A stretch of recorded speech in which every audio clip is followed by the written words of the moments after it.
કરીને કાલે કંઈ ખાસ એવી બાબત બની જે આજે આપણે શ્રદ્ધાને વધુ મજબૂત બનાવે છે? શું આખી બાબત? ગઈકાલે 30મી સપ્ટેમ્બર રાતના 11:30 વાગે નિજ મંદિરની અંદર અમે નવરાત્રિ નિમિત્તેનો તો માતાજીનો સિંદૂરનો વાઘો કે નેત્ર કે આપણે બધા તિલક બધા ચાંદલા એ બધું કમ્પ્લીટ કરી લીધું. અને એમથી પછી મારો મોટો સન એ ઉમરાની અંદર નાના ગણપતિ હનુમાનજીનો વાઘો ધરાવતા હતા. તો ત્યારે આપણે દર્શન કરીએ છીએ એની ડાબી બાજુની મૂર્તિમાં નથની નીચે નથનો ભાગ એટલે કે નાકની નીચેનો ભાગ આખો હલબલ્યો. અને એ હલબલ્યો એટલે તરત જ મને ઘરમાં કહેવા આવ્યા કે ભાઈ આપણમાં થાય છે. એટલે તરત જ હું મંદિરમાં આવ્યો અને જોયું તો નથનો ભાગ આખો છૂટો પડી ગયો હતો અને ડગતો હતો. અને જ્યારે નજીક આવીને જોયું તો માતાજીના મુખવારવિંદ ઉપરના આખો જે મોઢોનો ભાગ છે એના 2 ભાગ આખા ખુલ્લા થઈ ગયા અને અંદરથી માતાજીના મૂળ સ્વરૂપના દર્શન થયા, જે અત્યારે આપણે જોઈએ છીએ કે જે આપણે અત્યારે દર્શન થાય છે.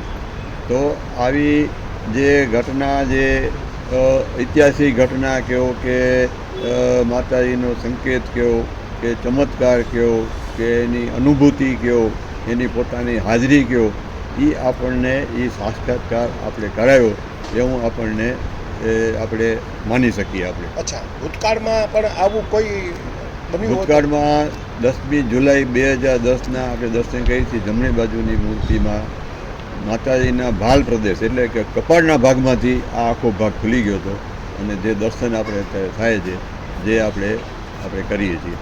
એવી નવી ઘટના માતાજીને ડાબી બાજુમાં નથ પાસેથી ભાગ આખો ખુલી ગયો અને પછી આખો મુખારવિંદનો ભાગ પણ આખો ખુલી ગયો.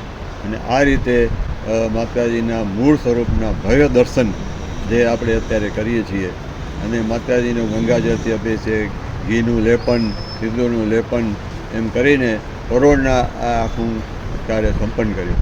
અને જે કાંઈ માતાજીનો વાઘો જે વડો થયો એ હું આપને ખાલી દર્શન કરાવું છું, ભલે આપ લઈ શકો છો. એમાં કે માતાજીનો જે તે સમયનો 400 વર્ષ પહેલાંનું અંદરની નીકળેલું તિલક, એનો જે તે સમયે ચાંદીનો વરખ ધરાવતો હતો એના અવશેષો, એ બધું આપણને અત્યારે આપણા પાસે જે હાજર છે, જે હું આપણે બધાને આપણે ક્યાંક ને ક્યાંક એવું લાગે આસો મહિનો આવે છે એટલે માતાજી સાક્ષાત દર્શન આપે. એ તો આપણે જેને કહીને કે હંમેશા કાંઈક ને કાંઈ આપણે દરેકને અનુભૂતિ થતી હોય અને પોતાની હાજરી માતાજી બતાવતી જ હોય. આ વખતે એને પોતાની હાજરી સવિશેષ બતાવી કે હું હાજર છું. અને જ્યારે આ વાઘો થયો ત્યારે તે પહેલાં કાંઈ એક ટકાભાર પણ એનો કાંઈ એવો ફેરફાર હતો નહીં.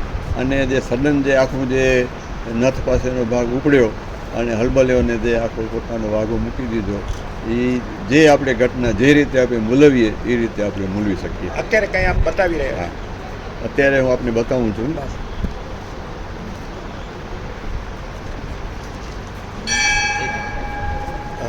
આ શું છે? બહુ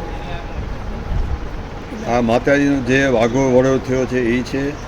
માતાજીનો જે અત્યારે જે અંદરથી જે તિલક નીકળ્યું છે 400 વર્ષ પહેલાંનું એ પણ છે. અને ઝરીનો વાઘો એટલે કે ત્યારે ચાંદીનો કાંઈ ઝરી તો આવી હતી નહીં, ત્યારે ચાંદીનો વરખ જ્યારે ચડતો હશે એના પણ અંદરથી અવશેષો નીકળ્યા, જે આપણે અત્યારે જોઈ શકીએ છીએ.